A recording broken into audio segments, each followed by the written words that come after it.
special. Just before we kick into the first session, I just wanted to say just a few opening remarks to explain a little bit about the symposium, mainly because it's it's our first year. Obviously, this is an event that we hope is going to be the first of many annual events.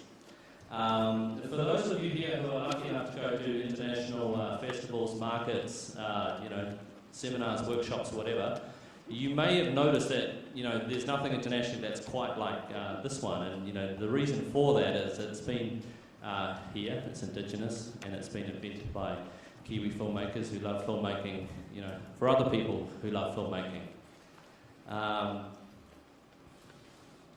As we look to explore the new way forward, what we're really hoping is that over the course of the weekend, whatever you think about, your career or the film culture or the film industry this morning, it'd be awesome if by tomorrow night, that's been through at least one and maybe a whole lot of paradigm shifts. The program does have an overall structure, and basically, what we want to look at is the new way forward for New Zealand cinema, with a positive focus, and we're going to do that on a macro level and a micro level. The macro level obviously starts with this session, looking at the state of play, where we are as a culture, where we've come from, where we might be going. And we close today with Ted Hope, and he's going to bring the international situation into focus. Ted's views are rooted in the idea that cinema must change or die. And as you'll know, if you look at his record and if you read his blog, you'll know that that's an opinion that carries a lot of weight. Along with Ted, we've got Ben Lewin, Australian resident of the US, and director of this year's Sundance Audience winner, The Sessions. We've got Gillian Armstrong, who's my brilliant career, played an absolutely pivotal role in the establishment of the Australian film industry, and has continued to work with an absolute galaxy of international talent since then, including our very own Sam Neill. And we look forward to hearing him in conversation with Oscar Kitely tomorrow afternoon. The local lineup of Kiwi filmmakers is no less impressive. We'll introduce you as we go along, but if you look at the list, I think you will agree that these are the people who have been behind pretty much every New Zealand film that we'd call great. And in fact, I would be so bold as to say that the assembly of talent that we've got in this room right here, right now, is the most formidable that's ever been put together in Aotearoa. Interspersed with the big picture issues, obviously all the individual workshops, which we hope are going to give you a whole lot of nuts and bolts, ideas and information on all the different aspects of filmmaking. There's a focus on currency. We chose issues that we thought were relevant right now and needed to be talked about right now. Obviously, there's a whole lot of things that didn't get onto the program. And we look forward to your input, regarding next year. We're certainly making no endeavour, with the individual sessions to be comprehensive. You can't do that in an hour and a half. We're really looking about, what the big picture issues are, and like I say, what is current at this moment. We are videoing all these sessions, so if you think it's been a hard choice choosing which one to go to, they are going to be available on the Big Screen Symposium website with that password that you've all got. And I would like to thank the students from the Film, Television and Media Department here, and also from Sarkies Film and Television School, who are going to be doing that filming. I'd like to acknowledge the support of our funders and our sponsors. I'd like to start by thanking University of Auckland as a whole, in particular Shuchi Katari and Michael Lawrence, and the team at the Department of Film, Television and Media Studies. They came on board from day one. And also the School of Business for providing us with this absolutely fantastic facility. I'd like to thank the New Zealand Film Commission and Auckland Tourism Events and Economic Development, that's AT, for their support. And we're particularly grateful to our private sponsors. Pullman Hotel, who are great supporters of the arts, came on at inception. South Pacific Pictures, Park Road Post, Apex Insurance, the New Zealand Herald, and also NZ Fact, APRA, and the Radio Network. Anyone who's involved in putting the money together for a film will know that it's the first money that's the hardest to get, and that also that the private money is the hardest to get. And on that note, I need to give a special vote of thanks to John Barnett and the team at South Pacific Pictures for being the first to come on board, as he has been.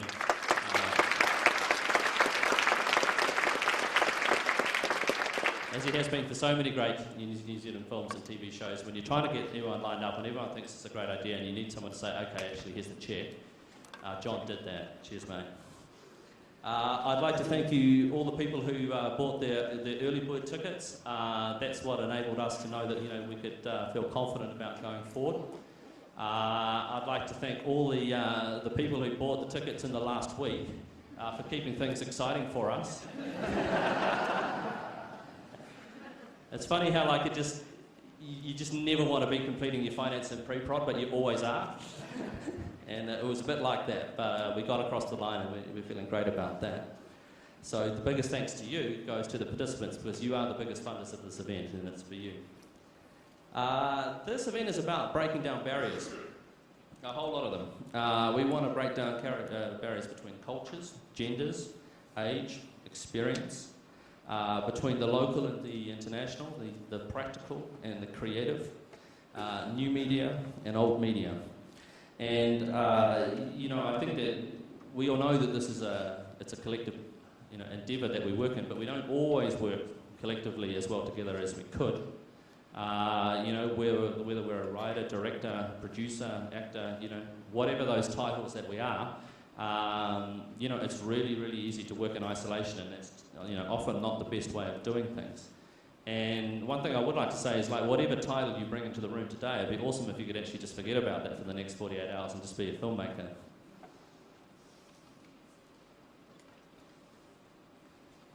Just regarding the discussions themselves, this is an ideas forum. I think that the ideas for films and how we make films are actually, our most important tools of trade. And in that regard, we are part of a culture here in Aotearoa in New Zealand, which really prizes consensus. That's great, and we should always be aware of that. But I would also like to have an emphasis on the best idea, and those are the ones that we really want to focus on. And finally, I just want to say that filmmaking is, it's a serious business. We all know that it's an important part of a $3 billion wider screen industry. But also, let's remember that it's not completely serious. We're not here to discuss global warming or medical research. No one is obliged to make a film. No one's obliged to watch one, or to fund them, or to fund the people that fund them. The reason that we make films is because we love them, and whatever the challenges are, it's always a great privilege.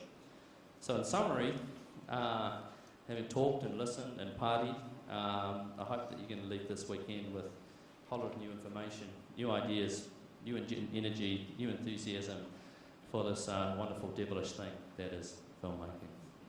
That's it. Kia ora.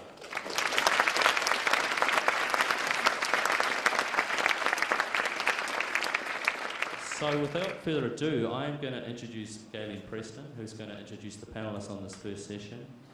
Everyone will know that Gaylene has been one of our absolutely pioneering filmmakers for New Zealand filmmaking, for women's filmmaking. She's made fantastic docos, she's made fantastic features. She's always been someone who's had a great concern for not only her career, but for the wider issues in the industry.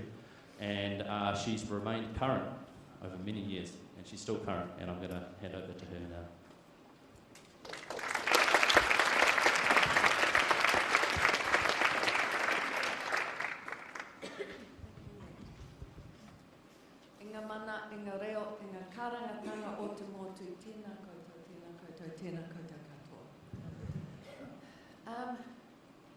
Funny thing happened to me this morning as I left my hotel room. There was a thing on the back of the door in that hotel, and it says, "Not now," and "Now is a good time." And I had to decide which one to leave on the back of my door. As I left, and I thought, now is a very good time. So, thank you to Script to Screen for getting us all together. Why now is an extremely good time is we live in extreme and rapid change, such as I certainly haven't experienced in the world, and particularly for our industry. It has been compared with the time when sound intruded into the silent movies and took the place of the wonderful orchestras. But I think it's a more extreme, more rapid time of change, and it's a more diverse time of change, because it isn't just the movies that are changing; it's the whole world. I think if we can spend this weekend trying to make sense, that this panel is to start off and frame the discussions for the rest of the weekend, really, which is how new technology has really democratised our business. I mean, with a $5,000 camera and a laptop, you can deliver a beautiful film to the International Film Festival, and this has just occurred. And along with, International Film Festival this year, 24 actual film prints in the whole festival. There probably won't be any film print. Well, there won't be any film prints next year. There won't be ways to screen them. The New Zealand selection, 12 films. They've been a real triumph this year. They've had many of them have had sellout sessions. Most of them have had return screenings. From my rough survey of the filmmakers that I could find who've been part of that clutch of the latest New Zealand films in the International Film Festival, that the audience has embraced, I don't think anybody has got paid, not a single filmmaker. So it is kind of a triumphant amateurism that, you know, as Kiwis, we'll be proud of that. But it poses some real questions for the medium-scale independent film, which is what our film industry is based on. When I made Mr. Wrong in 1985, we went to Cannes. There were over 250 independent distributors in the USA alone. Now I suppose there's 10, maybe a few more. Tim will have more to say about that later. As the tyranny of distance has become less tyrannical, there are there's more and more access, and there's more and more people locking on less and less doors. So we have advantages. We're small, we're flexible, we're used to having to be tough, we're used to paddling our own little waka in a stormy sea. We've never had it particularly good, and we're problem solvers. And the best thing we have, in my opinion, is that we know one another, not as friend. We're not going to friend or defriend. Like, we know one another. We know one another. We can have a decent kōrero, we can have a decent argument. We're diverse. And I think the panel today represents all of that. So we're going to have a decent conversation, and we're going to listen, and we're not going to interrupt one another, and we're not going to diss one another's films. And we're going to spend the weekend thinking about all the diverse ways forward that we, as our little film industry, can grow and flourish. Kia ora.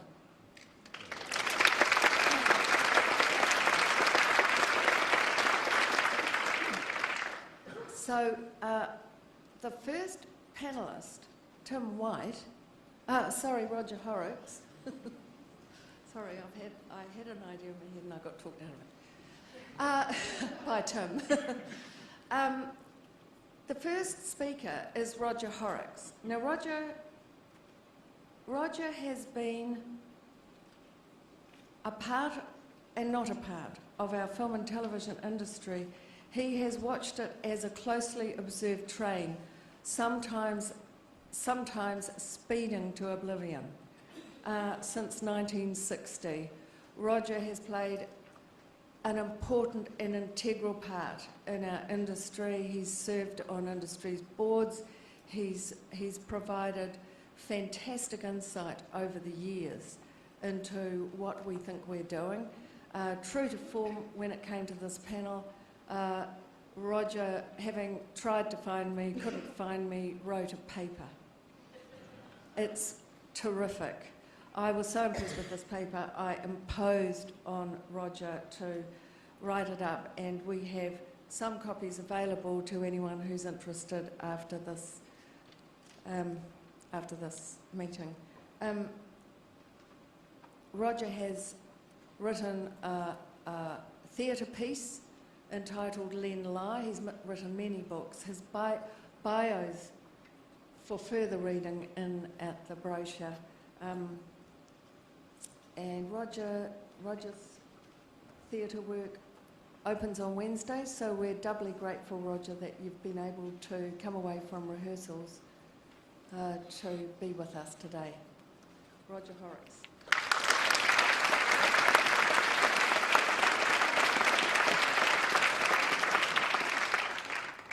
Yeah. Tēnā koutou, tēnā koutou, tēnā koutou katoa. Thank you very much, Gaylene. The printed copies of the paper, for what they're worth, are here, so feel free to pick one up later. I'm not going to read the whole paper, it's a bit long, but I'll just pick a few bits out of it. When I was asked to talk about the state of play, my first impulse was to compile a short survival guide for the digital age, a list of things that I'm working on myself in an attempt to survive this period of change. And then I thought, what I really want to do is talk about history, the last 35 years, and the aspects that we're in danger of losing. Because I've been fortunate in my lifetime to live through the creation of a film industry, the New Zealand film industry. As Gaylene says, we have the problem of living in an amnesiac age. And so she's encouraged me to spend a bit of time drawing lessons from the past to look at what we must struggle not to lose. I will, however, add my digital survival thoughts at the end of the paper. I won't talk about them now.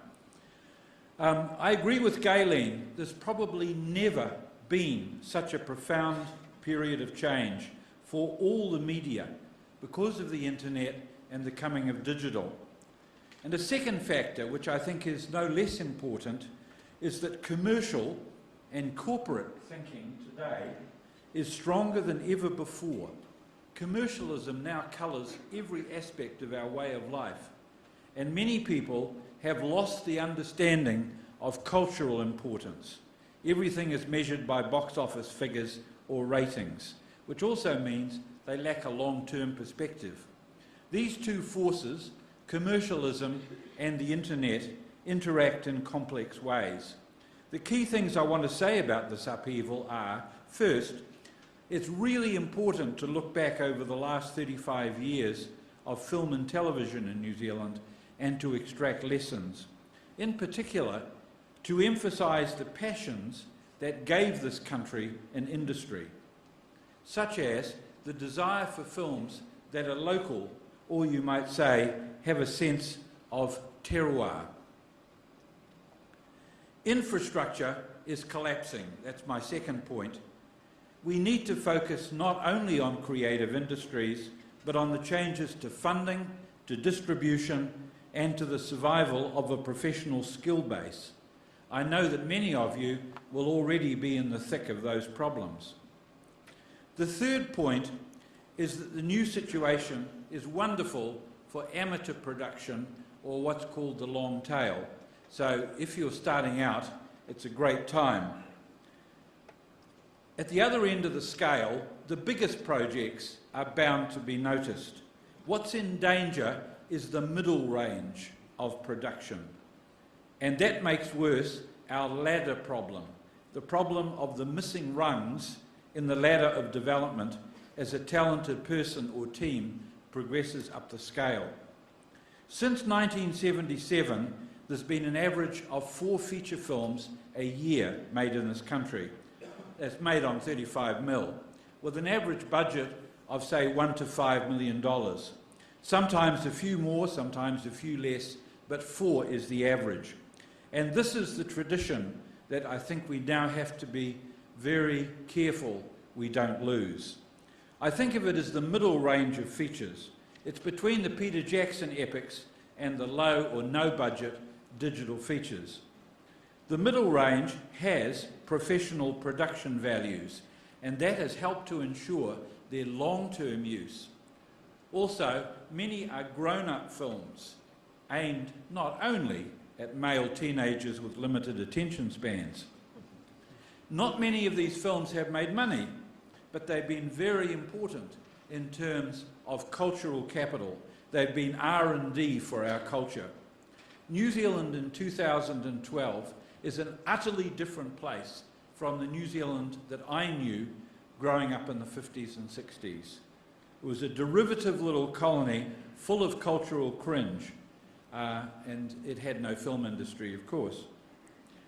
Within New Zealand, the films of the last 35 years have gone on being watched, not only through cinemas, but through smaller TV channels, DVD sales and rentals, schools, universities, and public libraries. Through those outlets, many of the films have been in non-stop use. And I know this is also true for the best television documentaries, especially from the boom period of the 1990s and early 2000s. This long-term use and massive cultural impact is something that I think is underappreciated. Now, why do I think this tradition and the infrastructure are in danger of collapsing? First of all, cinema distribution is becoming increasingly difficult. It still happens, but it's becoming more difficult. Secondly, New Zealand television has always been a missing link, but today its commercial problems distract it even more. Thirdly, the internet is a great boon to some kinds of distribution, but it's hard to make money from it, and it favours certain kinds of material over others. The internet is shaking up everything, and when the dust settles, anything you can call New Zealand production may find itself pushed to the margins, existing only in low-budget or no-budget amateur forms. And the fourth point is our society is now so commercially obsessed that a film is considered a success or failure on the strength of its immediate financial returns, which I just think is complete cultural amnesia. The way mainstream television has been ravaged gives us a foretaste of the problems we may face. The kind of local documentaries that had some substance, such a rich tradition in the 1990s and early 2000s, are now rare. What's left are a few large platinum-type documentary projects, and at the other end of the scale, a lot of thin, cheap info and reality programs. Except on Māori television, and thank God for that. The middle has dropped out, and many documentary makers have had to look elsewhere for work. In the new environment, there will be a lot of low or no budget films, and that's a wonderful development. I'm sure many of you here are making them or looking forward to making them. But how many will receive the finish, the professional production values that make them solid enough to travel far or to live as long a life as the previous 35 years the feature films made then have done? The danger is the new films will constantly be replaced by the next crop, like the next year's 48-hour films, full of energy, but unfortunately a little disposable. When the media come under pressure, they've tended to panic by becoming tabloid or populist, and in that way they have alienated their most loyal established audience. We've seen this at TV1, we've seen it in newspapers such as the Herald, and I think there are flickers of it happening with New Zealand On Air. Over the past 35 years, we've created a tradition of New Zealand films and good New Zealand documentaries, and to continue to build the culture and the audience that have been established, built, created, shaped, we need to maintain those original priorities: to be artistically adventurous, to be culturally adventurous, and to acknowledge the local. I think that's the spirit with which the film industry began in the 70s, rather than simply to make money. So I hope this hasn't, and Matthew talked about being positive, I hope I haven't been too negative. I think there are really positive values, but boy, today more than ever, they need reinforcing. Thank you.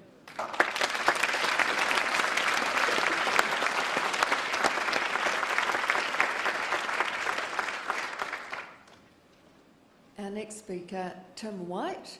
Tim and I both come, we share, we are non-graduates of the Canterbury School of Fine Arts. I met, is that true, Tim?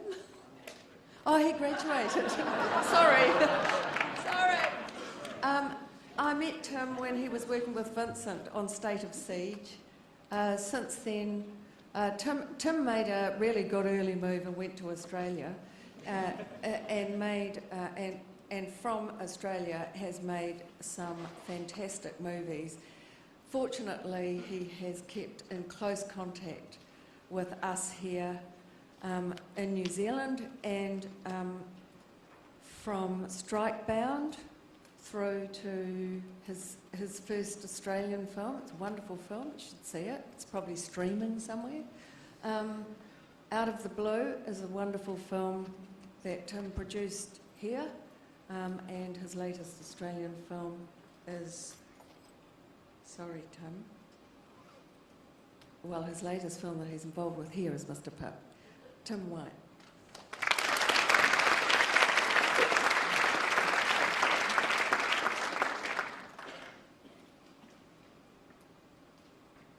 Gaylene.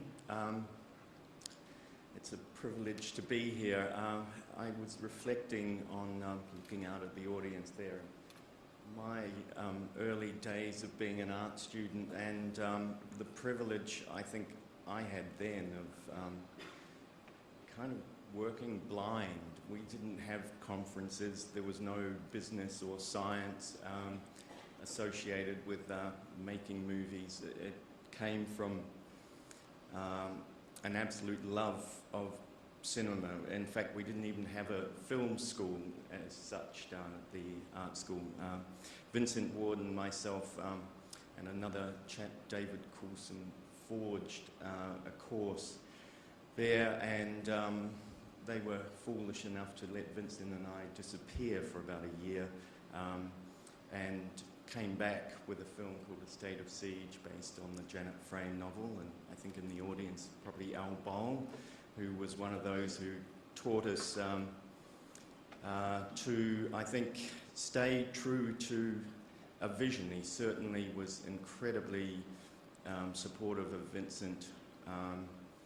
I think a very unique filmmaker in New Zealand and quite frankly the world. And I reflected upon just, you know, have I learnt anything? What answers do I have? The truth is, you know, it's still such a mercurial journey. I still get excited when I get to read a script that usually within the first few pages is speaking to me in a way, has a voice that seems to be unique, it just simply makes me want to make it. Now I have to wade through a lot of dross and, you know, and constantly be disappointed by people that try and second guess audiences, that approach it with perhaps a little too much pseudoscience. I think it's really important that the industry recognise the people that really have made their mark have been highly individual, very driven, and New Zealand, for its size, really has an incredible collection of filmmakers and very idiosyncratic, very accomplished in their craft. You think of Jane Campion, obviously Peter Jackson, Vincent Ward, Lee Tamahori. I think, these are filmmakers today that still are revered and used as an example of, a determination to create something original. So within the film schools today around the world, you've got lecturers, students being inspired by their work. Now, obviously there are commercial realities that, do make it a whole lot harder than it was when we were first starting out. I was at art school in the mid to late 70s and emerging just when the local film industry with people like Roger Donaldson, Ian Mune, Gaylene herself, were really, forging things. Larry Parr, very much a part of that, vanguard. We, look, I think we know that, the Film Commission has very much limited resources now. I do want to project, though, a message that, this year at Cannes I did something like 55 meetings.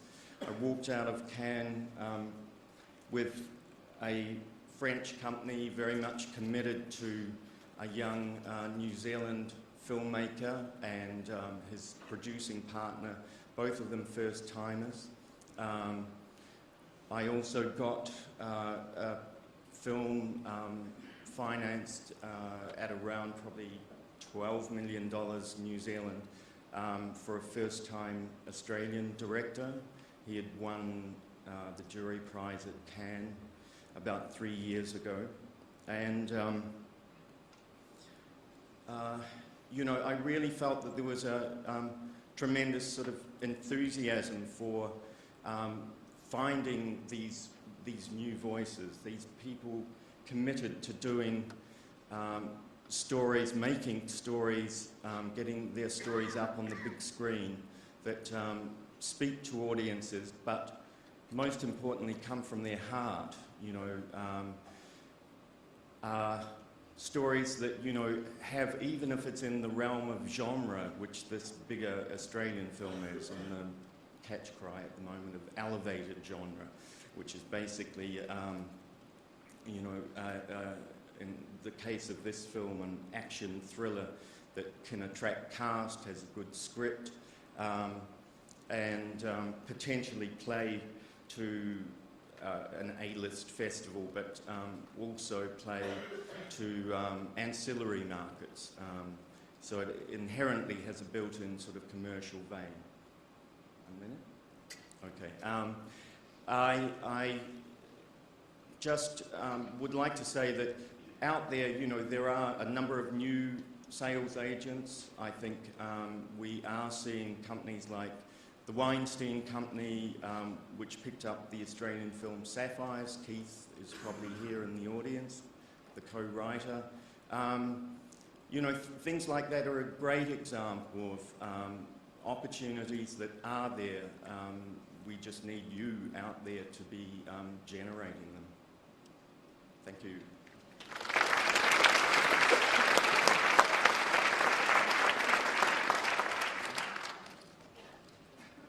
Thank you, Tim. So we're now cutting to the chase in terms of bringing our next speaker to the podium. Rob Sarkies is a generator. His first film, Sarkies,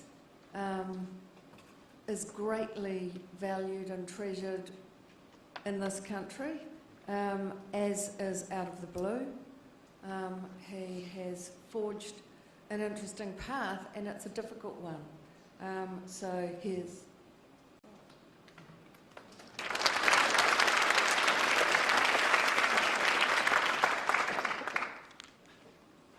So, I guess I was just reading through my notes before and thinking, oh gosh, I think I'm going to be a bit negative as well, and I'll apologise in advance. Rather than just make it up, I'll stick to it. I'll apologise in advance. I felt that the session, because I thought it was called State of the Play, and so I sort of wanted to, I guess, say it as I saw it, because I think we can often, especially in the media, we can often and we should often sugarcoat things in our industry, and I'm not sure if the reality that we're actually facing, especially probably filmmakers like me, so I come from a certain perspective, is particularly sugarcoated at the moment. In fact, I think aspects of it are, let's just call them challenging. One might call them depressing.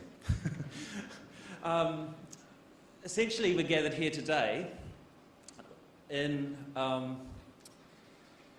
island in the middle of nowhere. It's like we're all, I'll just say we're rowing a little rowboat rather than a waka.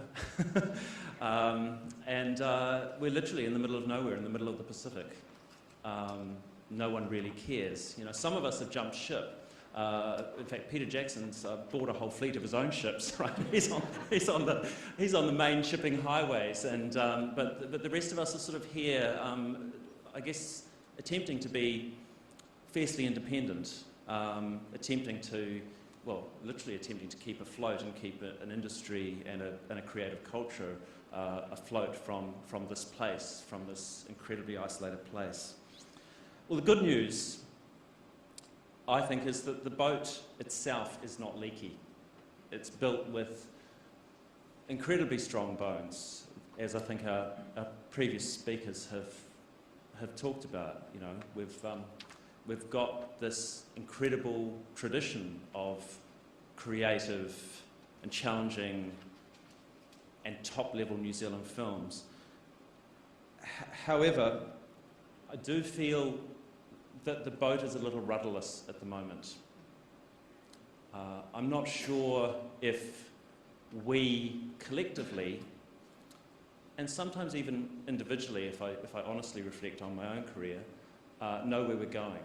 In that I'm going there, let's go there sort of way that actually creates the Peter Jacksons of this world.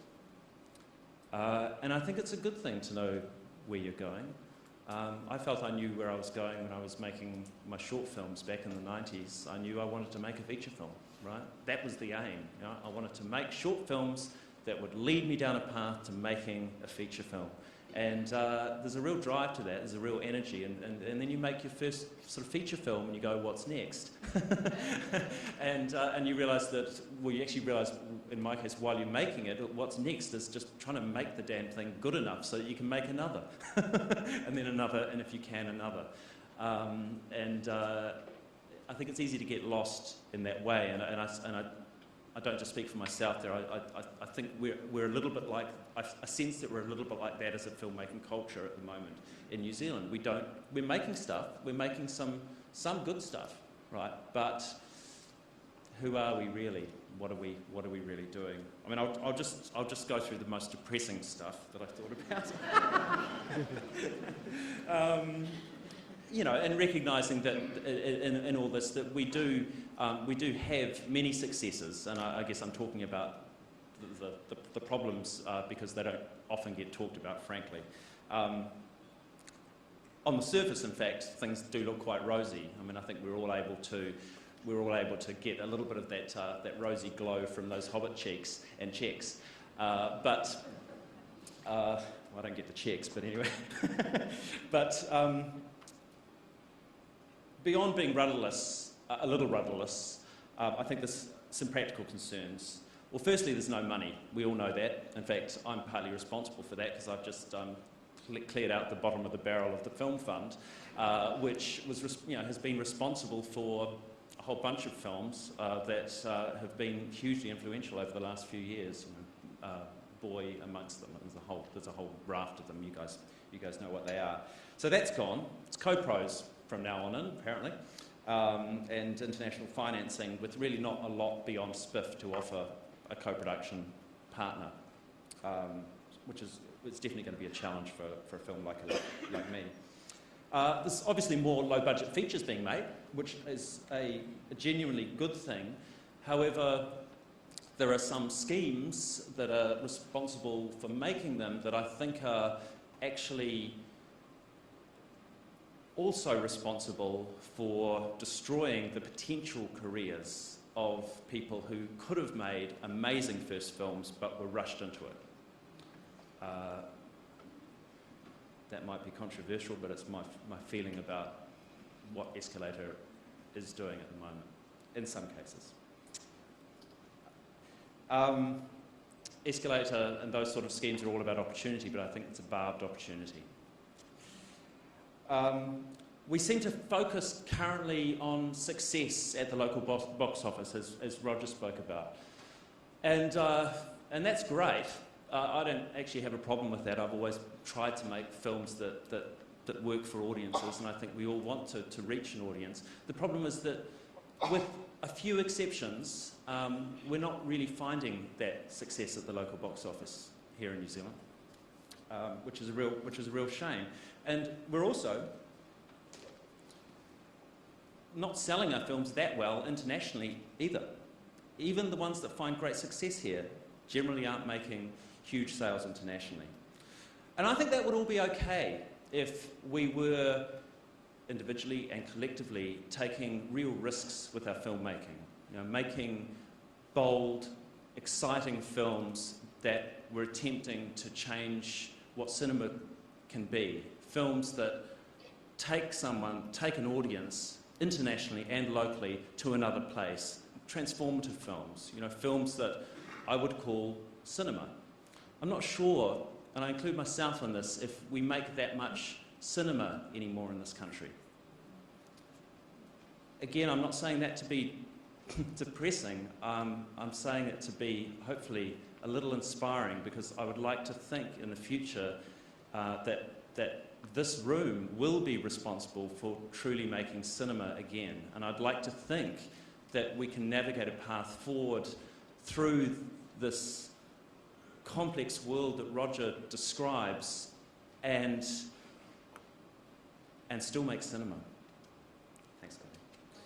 1 second. Oh my God. Okay. All right. I think. Oh, well, I'm going to have to publish this, aren't I? I've got a few questions in my 1 second, because I'll come back very quickly to this rudder. I think there's some big questions. Are we going to? In fact, I'm not going to ask them. I'm going to go the rudder. For you 1 second. The rudder is, I think, the big question for this weekend. Where are we going? Why are we doing this? What do we actually want to achieve individually and collectively in the next 5 to 10 years? What kind of priorities are we wanting to set for ourselves and for our funding bodies? What's the most exciting vision we can think of for our independent film industry, rather than this, we'll just do a film, and then another film, and then another film? Is there a bigger vision? I don't see it at the moment, and I think it's a big challenge for this symposium. I don't think we are realistically going to come up with one vision, and that's a good thing too. I think if we all have a vision for ourselves, ultimately we'll build a collective vision. But here's the thing, I think that collective vision needs to come from us and not the funding bodies. And that's, to me, the big change in the last 20 or so years. It's our job to define where we want to go, and I guess their job to listen and help us. And, I think if we knew what we were doing in regard to vision, they would. Thank you very much.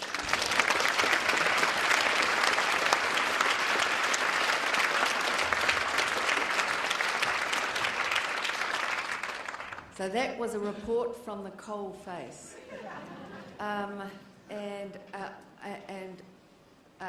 Thank you, Rob. Larry Parr, a visionary. Larry has been making films in this country, blazing a trail for a very long time. His work has been diverse. He's always got a view of the future, and I think we should welcome Larry now.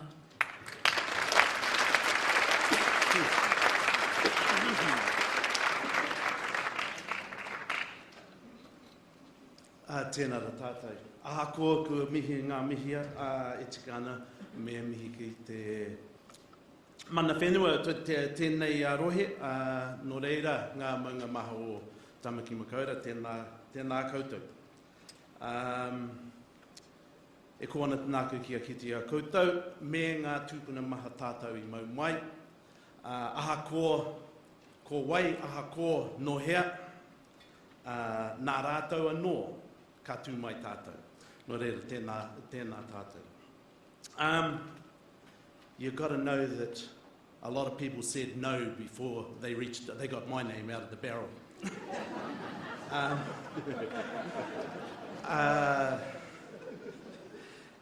Somebody, in the introduction of Gaylene,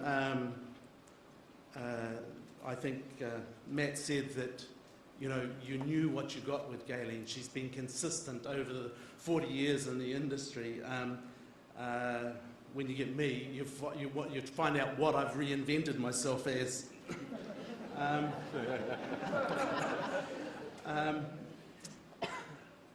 Yeah, I haven't got much time, so I'm just going to say a couple of things.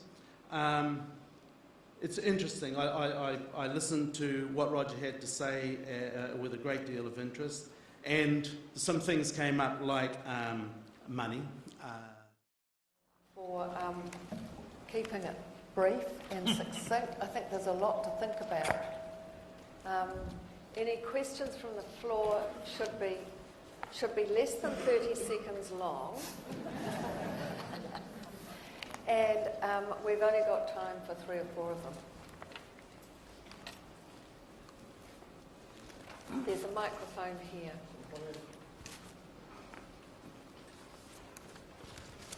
I had a question. How do you balance the need for understanding and connecting with audiences that you mentioned, Leanne, with the boldness and the sort of strength of voice and the convictions of the filmmaker that you were talking about, Rob? Tim, would you like to answer that, funnily enough? Yeah. I think... Look, I do think there's a real conflict often between, especially funders on a local level, and who must be mindful of size of local audience, and an international audience that is going to be looking for work that is bold and highly individualistic, has a sense of daring. Obviously, New Zealand and other places have often been able to, really have unique work that's come from Indigenous storytellers. Out of Australia more recently, people like Warwick Thornton with Samson and Delilah, that was a strong film. If we go back to Lee and Robin Scholl's, Once Were Warriors, a film that actually was something that burnt into my consciousness watching it in a cinema in Melbourne as something that wanted me to take myself back home. The question, yeah. Yeah.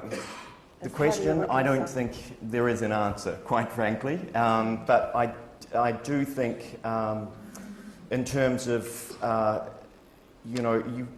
have to have a belief that you're going to be telling a story that is fresh, that does connect with people. And quite frankly, the chances are if it's going to connect with you know, someone in Ponsonby, it is likely to connect to, you know, an audience in, you know, Boise, Idaho, or perhaps not there, but certainly certainly in you know, downtown Manhattan, it will. But Tim, what about your experience with Sleeping Beauty? That is an interesting illustration of that sits at the heart of this question. Yeah, well, I think here there is a problem where I don't want to bag funding sort of things, because the problem in New Zealand is a kind of lack of critical mass. You know, within Australia at least, it's got 25 films or whatever it's funding, something like Sleeping Beauty, which was a highly individualistic work. I first came across it through a new writers program. She was a novelist who wanted to direct her own work, was completely uncompromising. I don't know whether many people have seen the film, but every scene in it is basically one take. She had never directed anything in her life, never been to film school, taught herself a little, and we had Jane Campion, who did 2 or 3 meetings with her. And Jane's mantra was, just believe in your own vision, don't let anyone compromise it. But we had an extraordinarily difficult time convincing, you know, the soft money to get behind something that was likely to be R-rated, that would have a very small local audience. We brought it out in 12 screens, and it made a very modest amount of money. We hardly spent anything releasing it in Australia, but the movie sold for 450,000 US into France and opened in 150 screens. It was a film that, you know, was always going to have a much stronger audience numerically in different parts of the world, especially places like France, where that are much more adventurous in their taste. And in terms of the US, it had really great numbers on VOD. Sundance Select picked it up, and the film did play in competition at Cannes, and certainly caused a stir. So when you only make 4 films a year, on average, having to keep the home crowd happy and make the important films that are going to be flagship internationally can be a bit of a stretch. Yeah, I think that's the trickiness of being a New Zealand filmmaker. I mean, that's the balance that I think that we're all. Certainly the balance that I feel I'm navigating. I've just made a sort of a bogan comedy called Two Little Boys, which was, you know, we very much made, I guess, with New Zealand sensibilities in mind, with the hope that it would go, it would go wider. But right through, as you're trying to figure out that script and figure out the film, you're trying to, you want to please the New Zealand audience, but also make it accessible enough for an international audience. And there's the funders, so it's got to have a little bit of intelligence. And you know, it's a minefield, yeah. and you don't always get it right. And it's, but maybe that's part of what makes our films exciting. You know, we are forced to think about, both the local audience, the domestic audience, and ourselves. You know, and what we want to make as filmmakers. You know, that bold, daring thing. Yeah, thanks, Rob. Another question.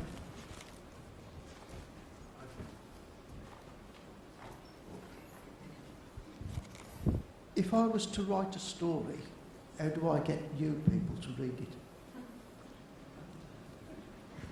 Well, as I say, you know, there's more and more access. A dart. and fewer and fewer. It's pretty easy to get email addresses. Yeah. I'm sorry? It's pretty easy to get email addresses these days. Whether people will read it or not, but, you know, I think we're such a small country that it's actually not that difficult to get your stuff in front of people. Yeah, this is a good weekend for it. Arthur. Thanks very much. Just a comment about being positive. I'm an optimist.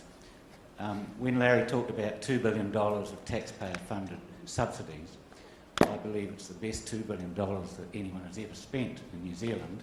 And if you go out into the world and ask people about New Zealand, their picture of it is from movies and music. And that's the best return for any dollar that I've ever heard. Thanks. Thanks, Arthur.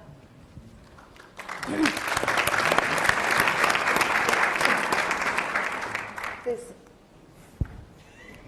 another question. Hi, thanks. Yeah, that was really interesting. Thank you. I guess I'm interested in the New Zealand archive and the whole, the fact that a lot of our cultural product is held up there, and it's very difficult for us as filmmakers to access that, and it's paid for by the taxpayer. So I was wondering if you had any thoughts on that, if that could be part of the discussion that's held today. Well, Larry, that's particularly for you. I think that, yes, that is something that is an issue,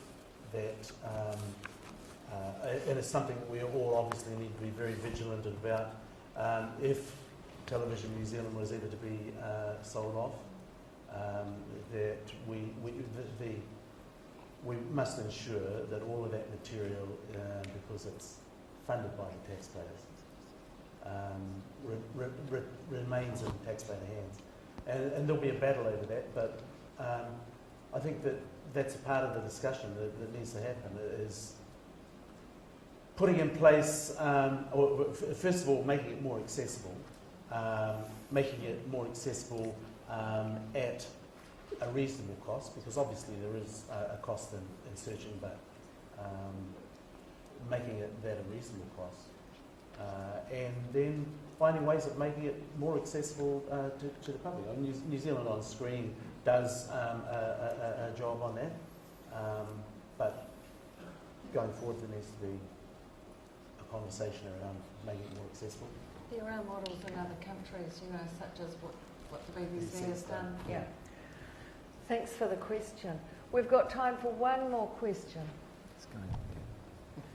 I'll just shout out to the long way.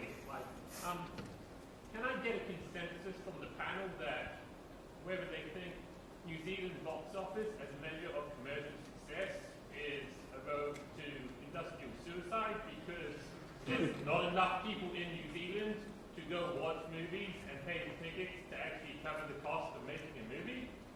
Like, it's just basically impossible for any given genre, the number of people who will actually go and see it. If you spend your 30 seconds is up. We've got it. Thank you. Roger, this is especially for you, and I think it's very fitting that we finish the session as we began. Well, I think Rob's made a very good point, that there's a real problem for New Zealanders that if you make a film, you're making a film for New Zealanders, and that means it might go to the multiplex in New Zealand, but overseas, because it's from New Zealand, we're automatically art filmed, therefore it goes to the art house, and they may say, well, it's not really art house material. So there's a real issue there that I hope will be discussed further. But my personal feeling, what I wanted to really stress is the fact that films have a long life. They have an extraordinary long life. And just because a film hasn't made a lot of money in its first release doesn't mean it's been a failure, because to my knowledge, films go on forever. They're constantly being seen on small TV channels. They're going around DVD. People are buying DVDs. People are renting them. They're going to schools. They're going to universities. They're in public library collections. In my experience, you make a film and 30 years later you're still getting correspondence, and it's kind of become part of the culture. So I really think we have to, the point Larry made is a very important one. I think that if really the major benefit has been cultural, let's think of them that way and give it the full weight. you know. We do that, we think of like, yeah, okay. I've said more about this, but it's in the paper. If anybody wants a copy, there's copies of it down here. Thank you. And what Roger's saying, and I think this panel does have consensus this way, is what this panel's really saying, what Leanne says about branding, is that it's a cultural thing that we can do as filmmakers ourselves from this place. The best thing, I'd just like to summarise, to close the session now, as we launch into the rest of what's going to be a really interesting weekend. The thing that doesn't change about a film industry is that actually for all of everything, it's relationships that make films. And we're very blessed to have strong relationships here. We make our films about relationships. We're a very gluey lot. Go out and prosper.